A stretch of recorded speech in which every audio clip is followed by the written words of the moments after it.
여러분 안녕하십니까? 오늘의 미국 위켄드 에디션 강혜신입니다.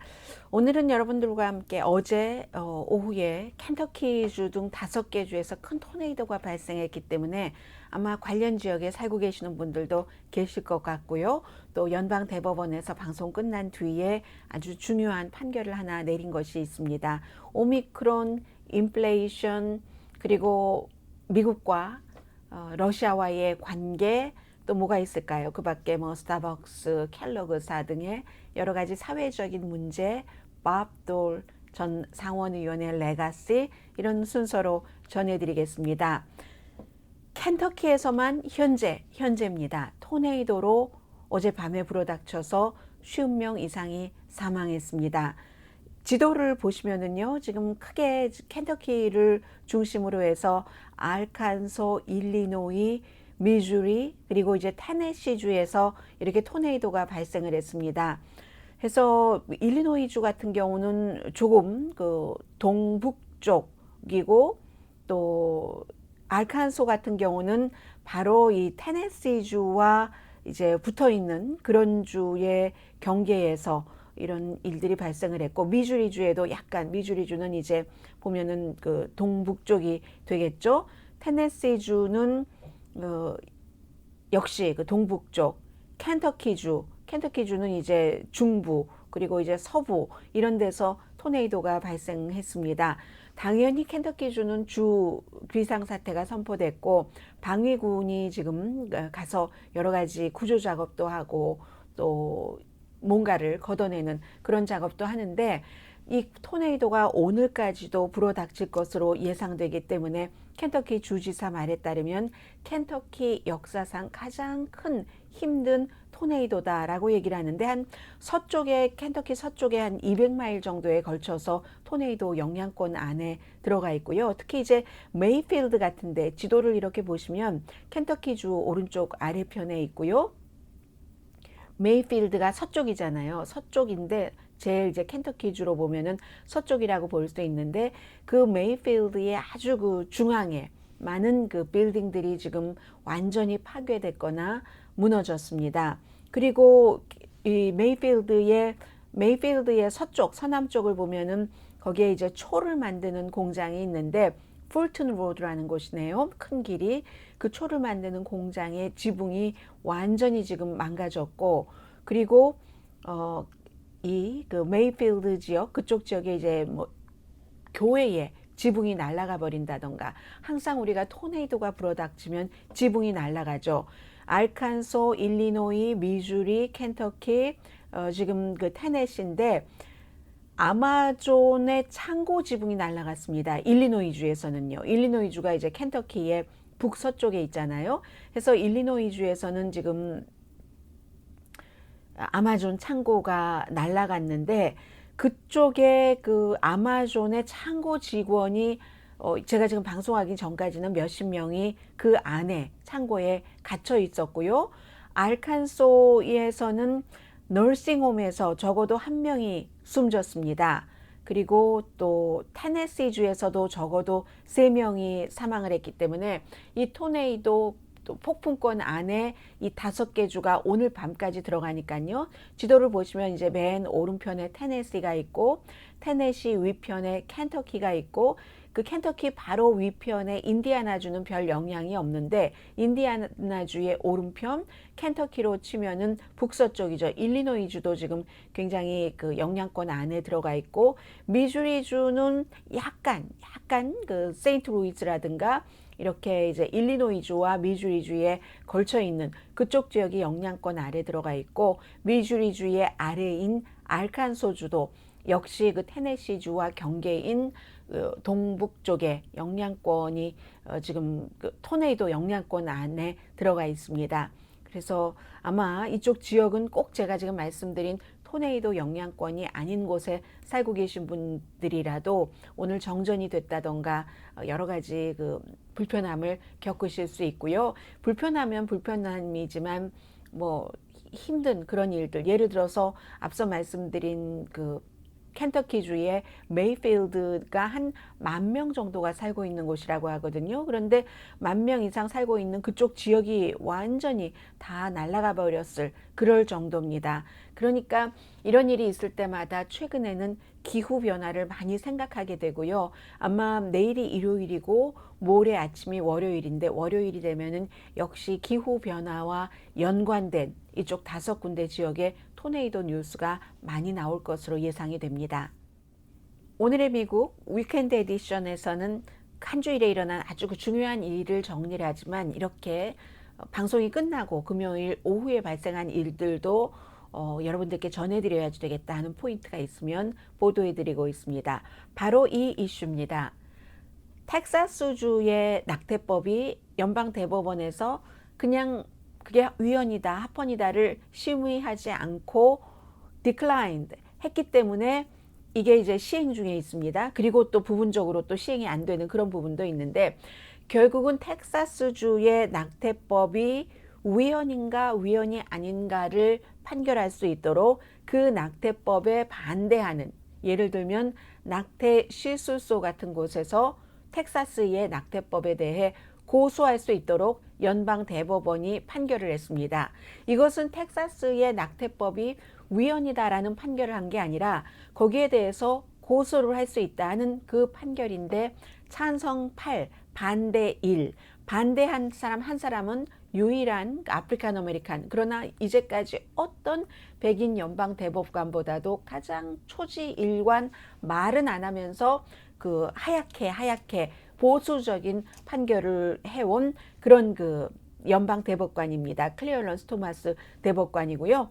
해서 결국은 낙태 시술소가 텍사스의 법에 도전할 수 있다고 하는 것은, 이것이 텍사스의 낙태법이 위헌인가 아닌가를 법원에서, 연방 대법원에서 최종적으로 판결할 수도 있게 되는데, 텍사스의 그 낙태법이라는 것은 임신 6주일이 지나면 무조건 낙태를 할 수 없게 하는, 강간도 예외가 안 되고 근친상간도 예외가 안 되는 그런 것이고, 지금 연방 대법원에서는 미시시피, 이것보다 조금 약해 보이지만 보다 직접적으로 연방 그 낙태를 그 합법화한 거기에 도전하는 것을 지금 심의를 하고 있습니다. 이 두 가지를 maybe 동시에 심의할 수 있는 그런 그 케이스가 될지도 모르겠는데요.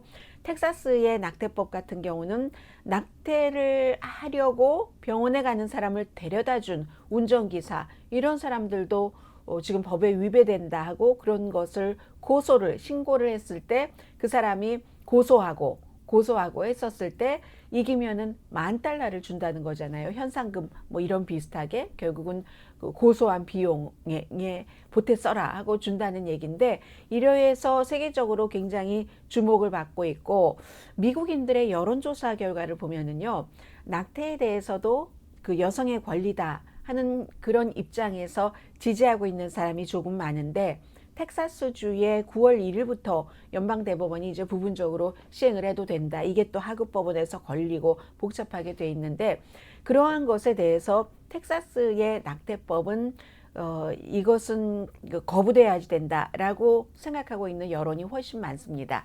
그러니까 요즘 들어서는 연방대법원이 물론 어떤 판례라든가 또 법에 따라서 판결을 내리지만, 연방대법원도 생물이기 때문에 여론을 무시할 수가 없습니다. 시대정신을 무시할 수가 없기 때문에 점점 시대정신을 반영하는 판결을 많이 내리고 있는데, 그렇다면 그 낙태에 대해서는 뭐 상식적으로도 그렇잖아요. 아주 많은 차이는 아니지만 미국의 복음주의도 주의자들도 많고 카톨릭 신자들도 많기 때문에, 그럼에도 불구하고 모두는 살아가는 사람입니다. 여자고 딸을 둔 부모님이 계시고, 그 딸이 어렸을 때 10대 때 임신을 할 경우, 이민이 아니라 그럴 경우 부모님들이 아무런 대책 없이 아이를 낳으라고 한다기보다는 눈물을 머금고 다음 기회를 보자 하게 결정을 하게 되는 경우도 굉장히 많은데, 뭐 미성년자 부모를 둔 그런 그 가정이라든가. 그런데 여론은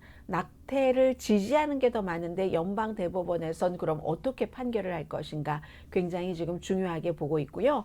이런 일들이 있으니까 캘리포니아주에서는 지금 그런 것을 마련하고 있죠. 만약에 연방 대법원이 미시시피 케이스를, 미시시피는 임신 15주일이 되면은 엄마가 심각하게 아프다 이런 경우를 제외하고는 낙태를 할 수 없도록 하는데, 이 케이스에서 연방 대법원이 직접적으로 영향을 받는, 전국적으로 미국에서 낙태는 불법이다 하는 그런 그 판결을 내리게 되면은, 그럼에도 불구하고 이제 그 텍사스, 캘리포니아주는 다른 주에서 낙태를 못하게 되는 그런 케이스에 우리가 무료로 그들의 여행 비용, 시술 비용을 전부 하겠다 하는 것을 지금 추진을 하고 있습니다.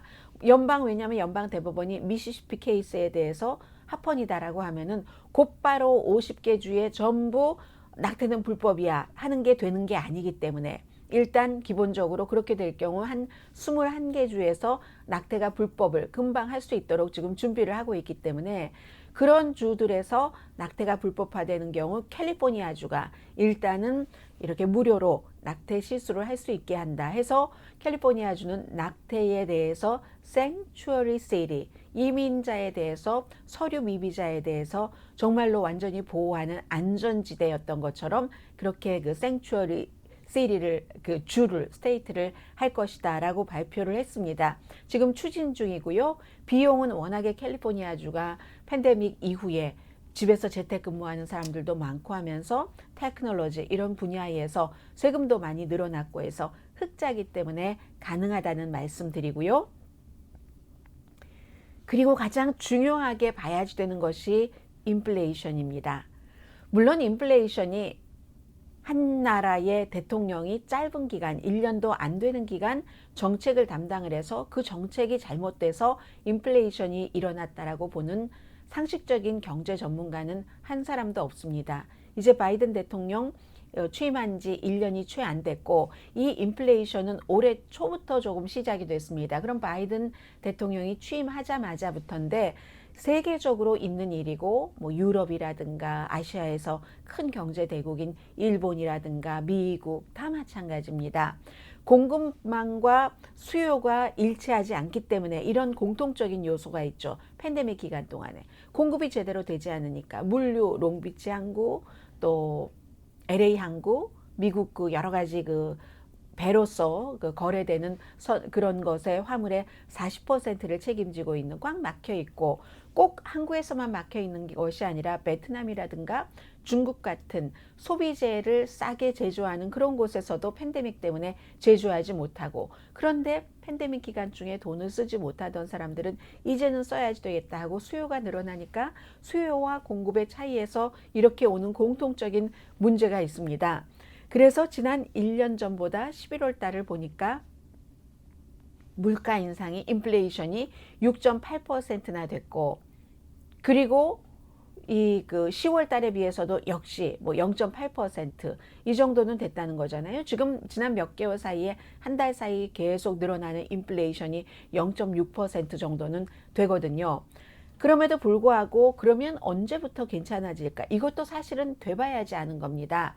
왜냐하면 예측이 잘못됐다고도 볼 수 있지만 그 예측을 해놓고 변하는 그 변수가 있기 때문에, 세계 밖에서부터 오는 변화, 안에서부터 오는 변화가 있기 때문에, 그래도 내년 중반기부터는 괜찮아져서 2022년 내년 말이 되면은 인플레이션이 팬데믹 이전처럼 되지 않을까라고 전문가들이 예상도 하고 그렇게 희망을 하는 사람들도 굉장히 많습니다.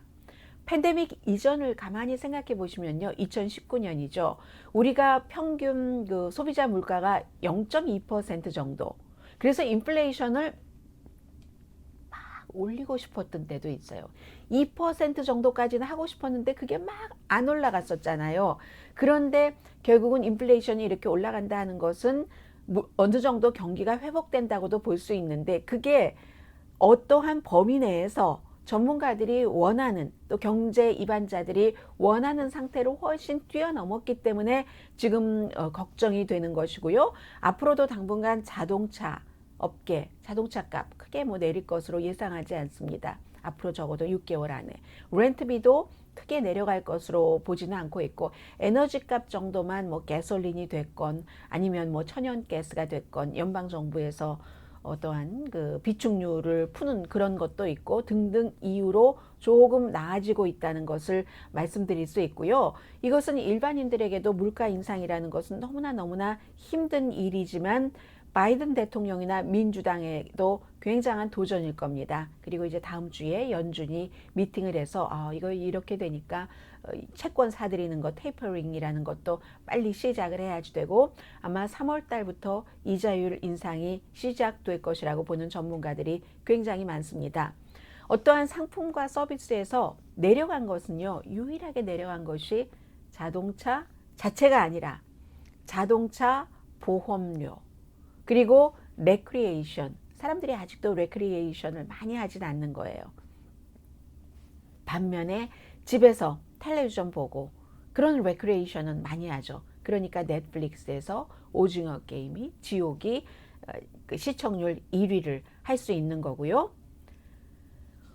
오미크론에 대해서 말씀드리겠습니다만은 조금 답답합니다. 그런데 오미크론 변이를 포함하고 있는 코비드 19 겨울이기 때문에 당연히 지금 한국도 올라가고 있고 뭐 한국은 하루 케이스 10,000명을 각오하고 있는 것으로 보이고 미국은 뭐 10만 명 훌쩍 넘어서 12만 명 이렇게 되잖아요. 어린이들이 감염률이 높아지는 게 어린이들이 높아지는 게 아니라 어린이들의 백신 접종률이 낮기 때문에 이건 한국에서나 미국에서나 마찬가지입니다. 그래도 한국은 뭐 성인들 같은 경우 뭐 90% 이상 접종 끝났잖아요. 뭐 한 번 접종 받은 사람도 그렇고 뭐 두 번 다 받은 사람도 90% 아래, 한 번 적어도 받은 사람은 90% 위. 미국은 두 번 다 접종 받은 사람 60% 되는데 그렇기 때문에 식품의약국에서 파이저 앤 바이오엔텍을 18살 이상이 아니라 16살, 17살도 맞을 수 있도록 승인을 했습니다. 그런데요, 이게 백신 접종 다 받고 부스터샷까지 맞았다 하더라도, 그러니까 저 같은 사람이에요. 이런 사람들에게도 이 부스터샷이 오미크론이 되었건 무엇이 되었건 특히 오미크론 변이 같은 경우 방탄조끼가 돼주지 못합니다. 물론 분명한 것은 백신 접종도 받고 부스터샷도 맞고 하면은 그렇지 않은 사람에 비해서 훨씬 이 바이러스에 걸린다 하더라도 증상이 약하고 병원에 갈 확률이나 숨질 확률이 굉장히 낮다는 것은 사실입니다. 그러나 부스터샷까지 뚫고 들어오잖아요. LA 카운티에서 그 같은 오미크론 변이 바이러스 확진자가 나왔죠. 그리고 또 이미 코로나 바이러스에 걸렸던 분들도 오미크론 변이 바이러스가 뚫고 들어옵니다. 그렇기 때문에 예일대학교의 세계보건연구소의 소장이신 사드 오머르 박사가 하는 얘기가 있습니다. 몇 주일 전부터 들려오던 얘기인데 이분이 가장 크게 얘기를 하는 거예요. 백신 접종의 정의가 바뀔 것이다. 요즘 주변에서 보면 저희 회사에서도요. 뭐 1차 접종, 2차 접종 끝났고 오미크론 변이가 확산 자체는 빠르다고 하지만 강도는 델타보다 약하다면서요. 그런데 뭐 지난번에 백신 접종 두 번째는 좀 힘들었는데 그 고통을 겪고 싶지 않아서요. 저는 부스터샷은 안 맞으려고 해요. 라고 얘기를 하는 사람들이 있습니다. 많다고도 볼 수 있어요. 그런데 이런 분들도 지금 예일대학교의 세계보건연구소 소장이 얘기한 것처럼 백신 접종의 정의가 바뀔지 모릅니다. 부스터샷까지 맞는 것을 백신 접종을 완료했다고 하는 그런 시기가 올지도 모르기 때문에 어쨌든 제가 말씀드리고 싶은 것은 부스터샷이 어떤 퀄리티가 좋아서가 아니라 양을 조금 더 넣어주는 거잖아요. 그러므로 인해서 더 방어막을 레이어를 하나를 더 준다고 하니까 여기까지 뚫고 들어왔어요. 뚫고 들어왔어도 원 레이어를 뚫었어도 세컨 레이어 더 많이 퍼지게 하는 것은 막을 수 있다고 하니까 받으시는 게 좋을 것 같고요. 이게 전문가들이 하고 있는 얘기입니다. 그리고 이제 부스터샷을 접종받아 본 저로서는 대신에 일하지 않을 수도 있는 날 전날 맞으시라. 이렇게 말씀을 드리고 싶고요. 또 정부에서는 할 수 있는 일들은 다 합니다. 보건기구에서도.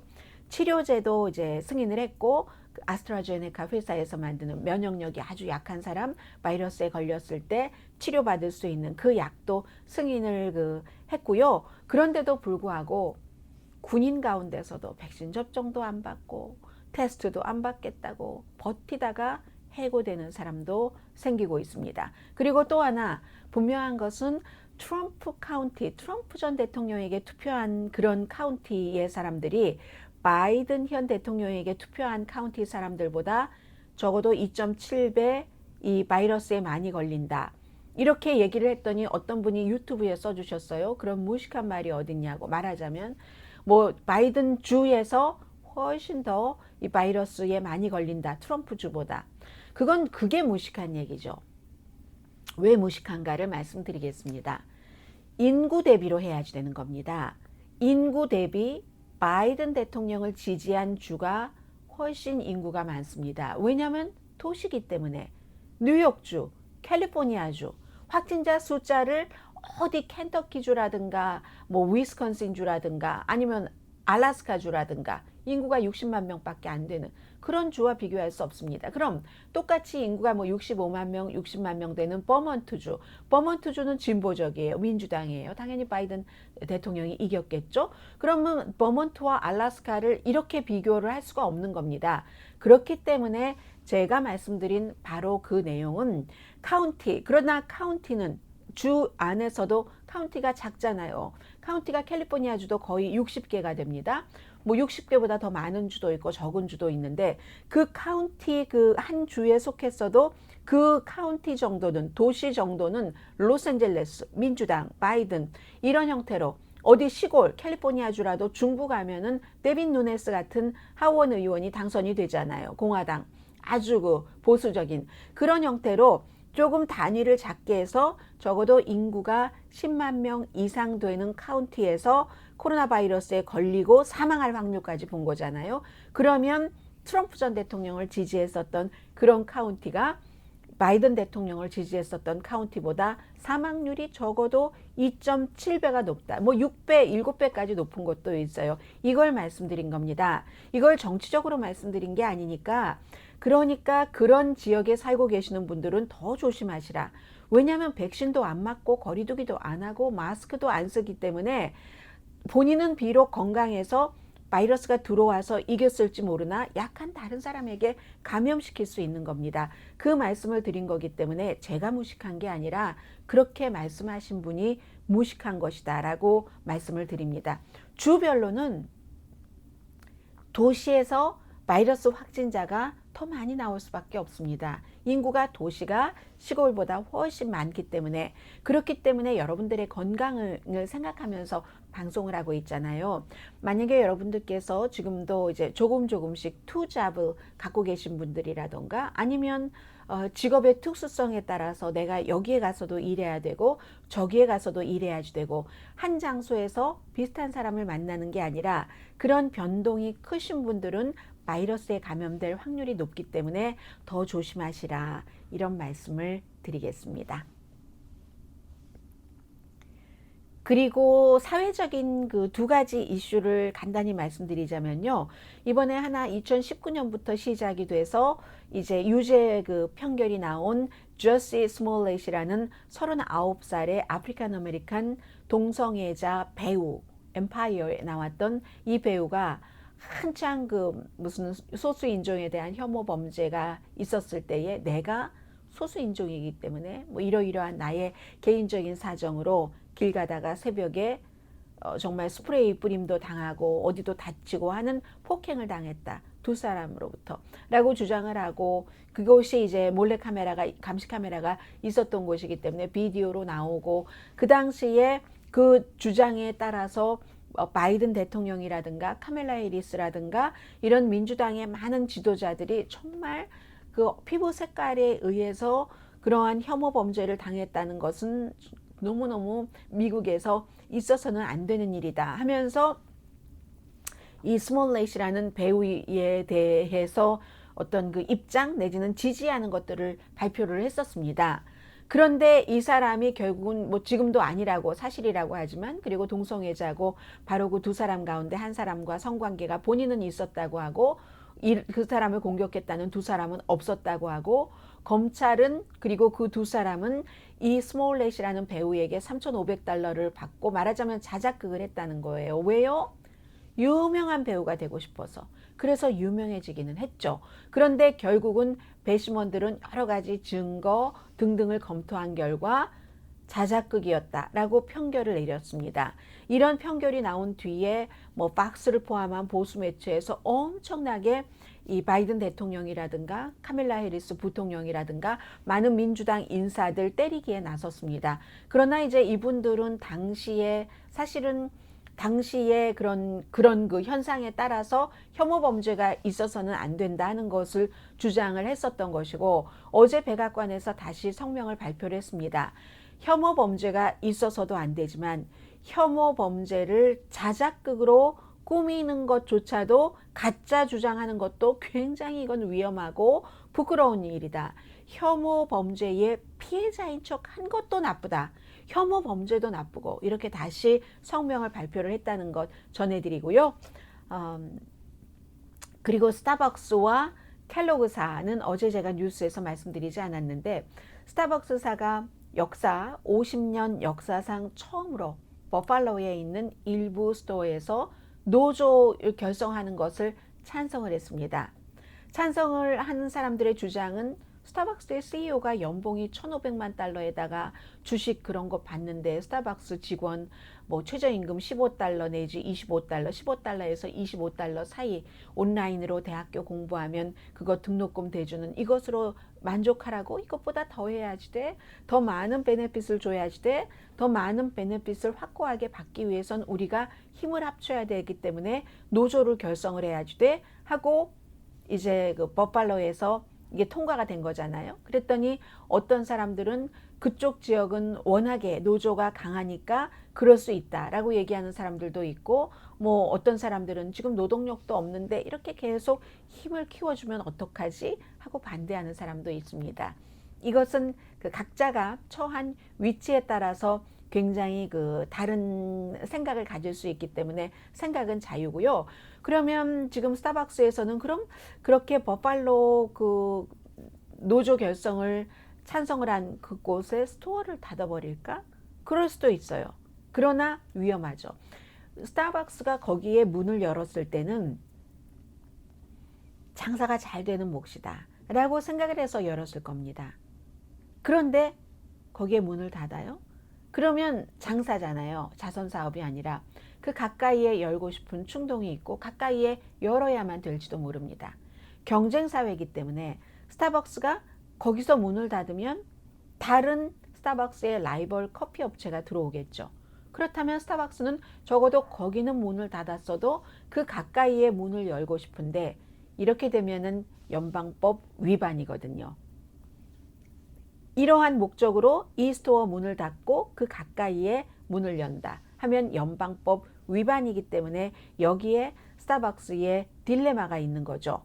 그리고 이제 이 이슈가 나왔을 때, 뉴스가 됐을 때 켈로그라고, 켈로그사 하면 여러분들 너무너무 많은 수십 종류의 그 시리얼, 제가 시리얼을 잘 안 먹으니까 그 시리얼 말이 잘 안 나오네요. 정말 따뜻하게 우유에 이렇게 시리얼 먹으면 좋은데 저는 시리얼도 잘 안 먹고, 사람이 다른 동물의 젖을 왜 먹어야지 되지? 뭐 이런 생각이 좀 있어서 우유도 안 먹고 저희 엄마는 저에게 예 우유를 먹어야지 된다라고 얘기를 하시지만 저는 아무튼 안 먹습니다. 그래서 켈러그라는 말이 잘 안 나왔는데, 가끔 배고플 때 비상식량으로 뒀다가 켈러그 그 시리얼을 그냥 과자처럼 먹을 때는 있어요. 이 켈러그사가 그 계약이, 직원들과 계약이 두 종류로 나뉘어 있답니다. 그래서 2015년 이후에 계약한 직원들은 이제 조금 임금이 낮은가 봐요. 그러니까 이 사람들이 파업을 했습니다. 10월 5일부터 파업을 했는데, 파업을 한 직원들을 대체한다는 겁니다. 참 이런 일들이 있어요. 그런데 그 대체해서 들어가는 직원들도 참 마음이 편치는 않을 테고, 그러나 먹고 살아야지 되니까 또 거기에 들어가야지 되고, 이런 경우도 있고, 아니면 저 사람들 왜 파업해? 하고 들어가는 사람들도 있을 수 있고요. 그래서 그것을 대체한다고 발표를 했습니다. 그러자 바이든 대통령이, 민주당이잖아요. 노조원들 그리고 고용주보다는 일하고 고용인을 더 많이 생각을 하는 그 입장을, 그게 이제 민주당이기 때문에 켈로그가 파업을 하는 직원들을 대신해서 1,500명이나 대체한다는 것은 이건 심각한 일이다라고 대통령이 한마디 했습니다. 아무튼 2015년 이후에 고용됐으면 2015년 이전에 고용된 직원들과는 달리 베네핏이라든가 임금을 더 나쁘게 받으니까 그 직원들로서는 똑같이 해라 할 수 있고, 그러면 회사에서는 계약이 그렇잖아. 이런 계약이라는 것, 협상이라는 것을 좋게 하는 힘을 얻기 위해서 사람들은 노조를 만드는 것이고 노조 결성을 하는 것이고, 그렇기 때문에 고용주들 가운데서는 상당수의 고용주들이 노조하면은 치를 떱니다. 자, 그리고 이제 두 가지 가장 중요한 이슈가 남았습니다. 푸틴과 우크라이나와 미국. 이것은 이제 푸틴이 큰 도박을 한다라고 생각하는 사람들도 많습니다. 지금 푸틴과 우크라이나와 미국 입장이 다른데, 푸틴은 2014년도에 러시아군이 크림반도, 우크라이나의 그 아래에 있는 우크라이나 그 소속 크림반도를 일단 군이 들어갔고, 아니라고 막 우리 군 아니래요. 러시아군이 맞는데 들어갔고 정치권에도 영향을 미치고 가짜 뉴스 막 퍼뜨려서 우크라이나 내부에서 이제 과거의 우크라이나가 구소련 땅이었기 때문에, 그러나 54년부터는 자치정부죠. 땅이었기 때문에 막 우크라이나 나쁘다, 크림반도하고 막 이간질하고 러시아와 국경이 붙어있는 우크라이나 동부에도 가서 가짜 뉴스 막 퍼뜨리고, 2016년 미국이 했었던 것처럼 저기서 누가 막 누구를 어린아이를 죽였다고 하고 시위하게 하고 막 이렇게 해서 크림반도를 결국은 투표를 해서 러시아 쪽으로 가져가 버렸습니다. 그 이후에 우크라이나는 안 되겠다, 러시아와 우리가 대적하다간 우리가 잡아먹히고 말지 하면서 우크라이나 내부에 친러시아와 반러시아가 있었는데 더 반쪽으로 갔죠. 그리고 그 당시에 막 크림반도 점령되는 전후에 완전히 그 러시아의 꼭두각시가 우크라이나에서 대통령을 하고 있었고, 우크라이나를 위한 대통령이 아니라 러시아를 위한 대통령식으로 하고 있었고, 그 사람이 나중에 그 사람을 쫓아냈잖아요, 우크라이나 사람들이. 근데 러시아로 도망가서 우크라이나는 그 뒤에 슬쩍슬쩍 더 보고 있는 겁니다. 러시아는 우크라이나를 다 우리가 가져야 되겠어. 그러고 그 이후에 크림반도를 뺏기고 나서 우크라이나는 크림반도를 뺏기기 전까지는 우크라이나가 Torn between two lovers, 두 러버 사이에서 왔다 갔다 하는 서방 세계, 유럽과 미국, 러시아 쪽, 친러시아, 반러시아, 왔다 갔다 Torn between two, 뭐 이렇게 됐었는데, 크림반도를 싹 가져가고 나니까 서구 쪽으로 향한 거죠. 유럽 쪽, 나토 쪽, 미국 쪽으로 향한 겁니다. 그러니까 러시아는 저러다간 우리가 우크라이나를 가지고 와야지 되는데 영 못 가지고 오겠네 하면서 이번에 가지고 나온 카드가 우크라이나를 침공을 하겠어 라는 뜻으로 10만 대군을 쫙 이 우크라이나 동쪽부터 북쪽으로 가도 러시아가 쭉 그 경계가 있잖아요. 1200마일이라고 하니까 그렇게 하고는 협상을 하자는 겁니다. 일단 maybe 쳐들어갈지 쳐들어가지 않을지 모릅니다. 그러니까 우크라이나를 절대로 나토 회원국으로 하지 말라 하는 것을 러시아는 미국에 사인하겠다는 거예요. 뭐 다른 나라 필요 없다는 겁니다, 미국이. 그런데 바이든 대통령이 그걸 해주겠습니까? 안 해주죠. 안 해주니까, 그렇다고 침공이 돼서 유럽에서 또 전쟁이 일어나면 미국은 아프가니스탄, 이라크 전쟁 이후에 또 전쟁을 다른 나라에서 치러야지 되니까 부담감이 많은 거고, 이게 어떻게 해결될지 모르겠어요. 푸틴으로서는 지금 요즘에 뭐 인기도 별로 없어지고 게다대고 막 그 야당 지도자들을 독살하려다가 실패하고 세계 여론 나빠지고 경제도 전 같지 않고 하니까 우크라이나 찾아왔어, 우리 땅으로 찾아왔어 하는 것을 보여주고 싶어하고, 러시아 내부에서도 그 1700년대 800년대 1954년까지 우리 땅이었다며 그럼 가지고 오는 거 괜찮지 않아? 라고 생각하는 사람이 있고, 이 상황인 겁니다. 이 상황에서 지금 그 위협을 하면서 이제 우크라이나를 침공하면서 뭐를 받아낼 수 있을지 저는 잘 모르겠어요. 어떤 전문가들은 절대로 그 푸틴은 우크라이나를 침공하지 않는다라고 얘기하는데, 그 사람들이 본인들이 푸틴 대통령입니까? 어떻게 그렇게 자신 있는 얘기를 할 수 있는지 모르겠어요. 더군다나 멀리 한국에서 뭘 내다본다고, 러시아도 아니면서.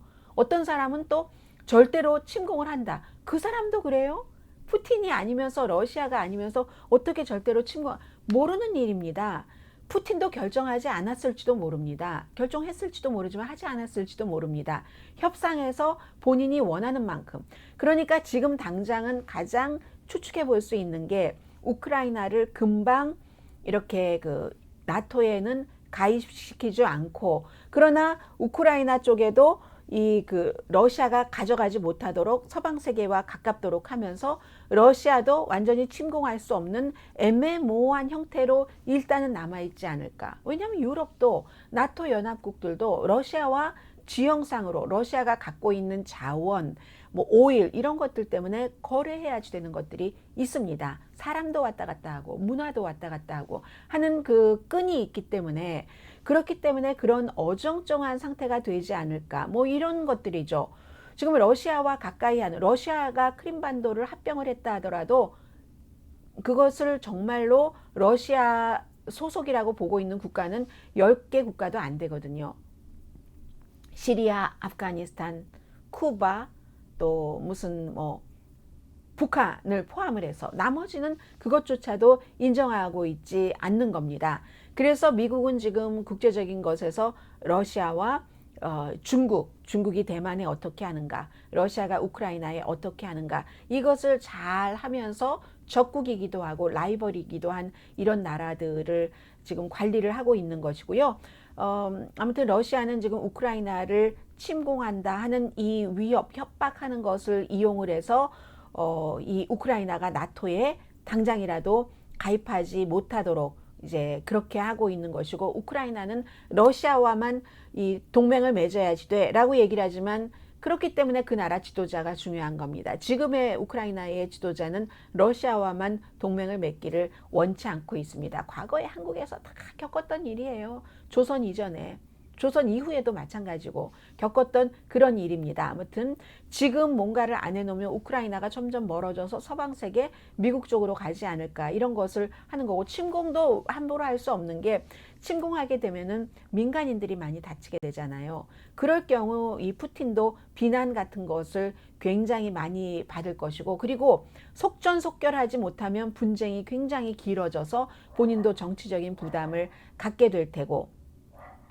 그렇게 되는 거죠. 그래서 이제 지금 바이든 대통령도 나토 회원국들과 함께 이 유럽 안보, 우크라이나 안보 이런 것을 어떻게 할 것인가를 계속 그 토론을 할 테고, 만약에 푸틴이 우크라이나를 침공한다면 그거는 루비콘 강 건너게 되는 겁니다. 그래서 푸틴으로서는 정말 그 침공하기가 굉장히 어려운 것이 사실이기도 합니다. 그러나 만약에 그렇게 해서 우크라이나를 가져가게 된다면, 그렇다면 글쎄요, 인구가 4,400만 명 되고 러시아가 뭐 1억 4천만 명 되니까 더 부분적으로는 강해질 수도 있고, 다른 나라로부터 경계를 받을 수도 있고, 그것은 또 그때 일어나 봐야지 아는 일이기 때문에, 지금 이런 상황에서 사실은 그 주변 국가나 주변 전문가들이 하는 것은 정말 수박 겉핥기식이고, 그 정치도 정치지만 종교가 굉장히 복잡하잖아요. 러시아 오토독스 철치 같은.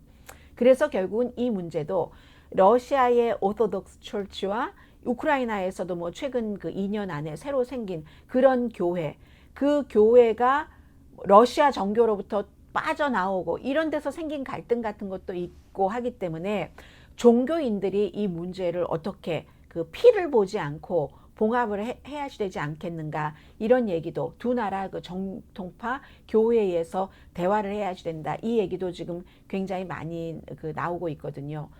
러시아 오토독스 교회에서 독립한 우크라이나 오토독스 교회의 지도자들이 이제 함께 얘기해야지 된다, 그런 얘기 많이 나오고요. 아무튼 이게 민주주의와 공산주의, 민주주의와 사회주의와의 싸움이잖아요. 러시아와 미국, 러시아와 중국, 이런 것들이.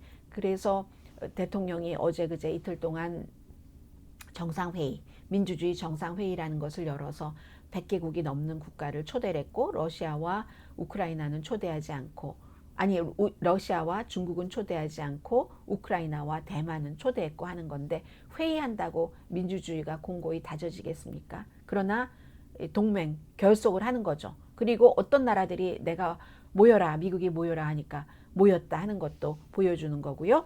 자, 오늘 마지막입니다. 공화당의 리더 캔사스 사나이 캔사스 사나이 했는데 캔사스가 사실은 해바라기 주예요. 해바라기. 그 플라워 스테이트인 캔사스 사나이 98세로 지난주 일요일에 폐암으로 숨진 밥돌 전 상원 의원. 국장 비슷했어요. 추도식도 생중계했고 의회에서 장례식도 생중계했고 그리고 오늘은 캔사스 사나이가 태어나고 자랐던 캔사스 주정부 청사에서 사람들이 조문할 수 있도록 하고 있는데 5주일 전에 콜린 파웰 전 그 국무장관 합참의장이 숨졌을 때도 이렇게 국장 비슷했잖아요. 그 사람도 공화당, 이 사람도 공화당.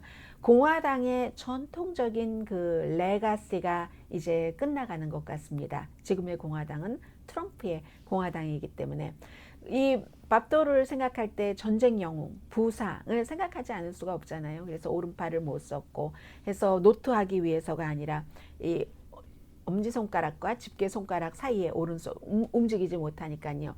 이렇게 그 볼펜을 끼우고 나머지로 이렇게 감싸서 이 손을 움직이지 못한다는 것을 많이 보이지 않기 위한 거죠. 왜냐하면 공직자가 되고 나면 악수를 너무 많이 하는데 왼손으로 악수를 했고 그렇게 했고 그냥 있는 팔이에요. 1945년도에 이태리에서 그 독일의 공격으로 다친 해서 3년 넘게 39개월을 병원에 있었고 1년 반을 재활 훈련을 했고 기다림을 너무 잘 아는 사람이죠. 그렇기 때문에 정치인이 됐을 때 61년부터 의회 뭐 하원 의원, 캔사스부터 하원 의원, 상원 의원 할 때 이 사람이 기다릴 줄 아는 겁니다. 때를 기다릴 줄 아는 거예요. 정치인이. 뭔가가 무르익을 때까지. 무르익었다 싶으면 민주당 정치인들과 함께 장애인 보호법도 통과시키고 푸드 스탬프 같은 것도 통과시키고 공화당으로서 이런 일을 기다릴 수 있었기 때문에 그리고 또 하나가 이 사람이 오른팔을 못 썼는데 그 당시에는 미국에서도요 전쟁 나갔다가 돌아와서 장애인이 되고 하면은 길에서 볼펜 같은 거 팔았어요.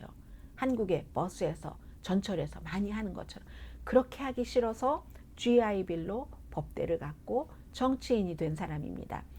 딜 메이커를 많이 했는데 공화당 민주당 사이에서 기다림을 알았기 때문에 내가 언젠가는 이 병상에서 일어나서 사람답게 전처럼 건강하게 농구 선수였으니까요. 학교 다닐 때.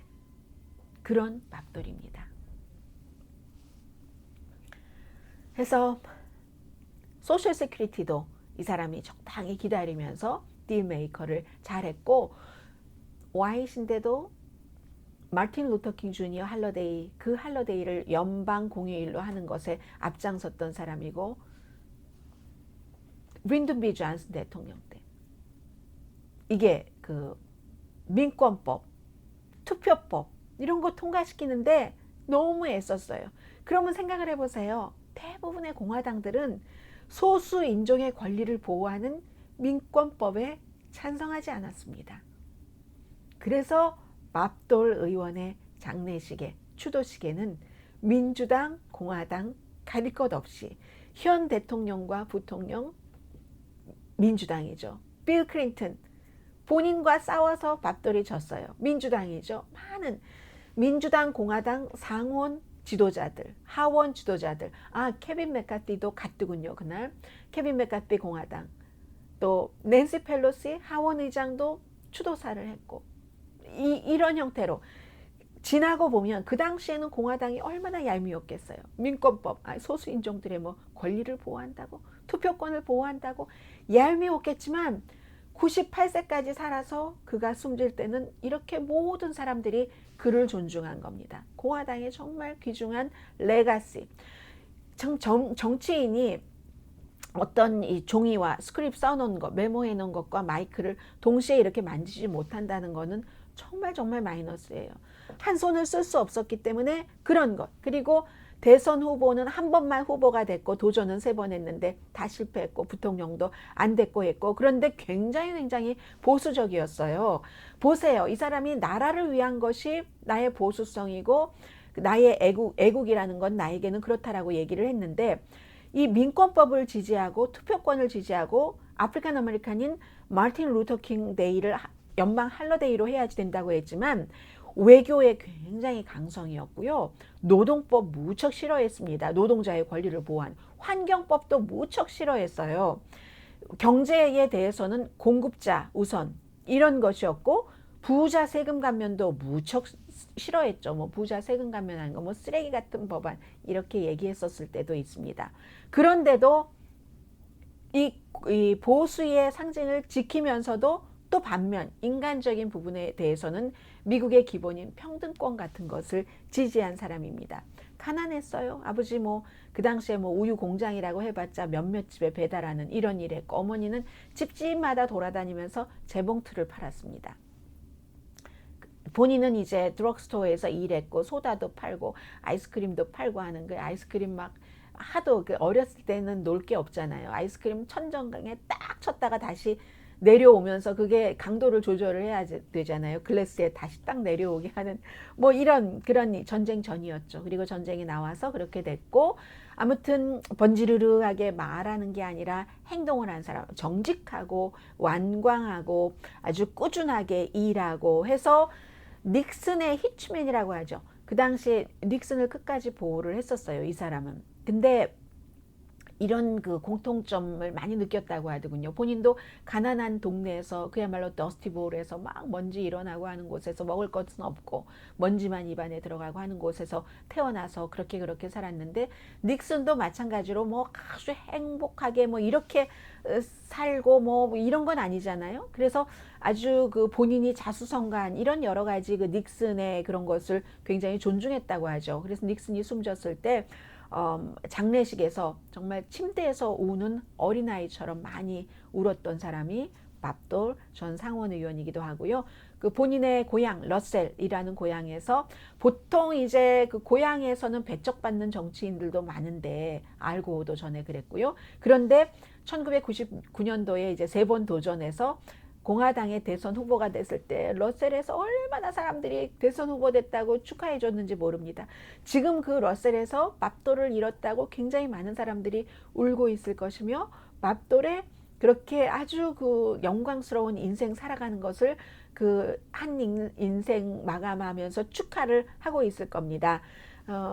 그 거의 50년 뭐 이런저런 공직 생활, 정치인 생활을 하면서 고향으로 지금 돌아가서 그곳에 놓여 있고요. 저는 밥돌의 그 한 얘기, 많은 훌륭한 얘기를 했지만 이 얘기가 기억에 남는데 96년도에 대통령 선거에서 빌 클린턴에게 정말 알칸소의 애송이에게 그 떨어졌잖아요.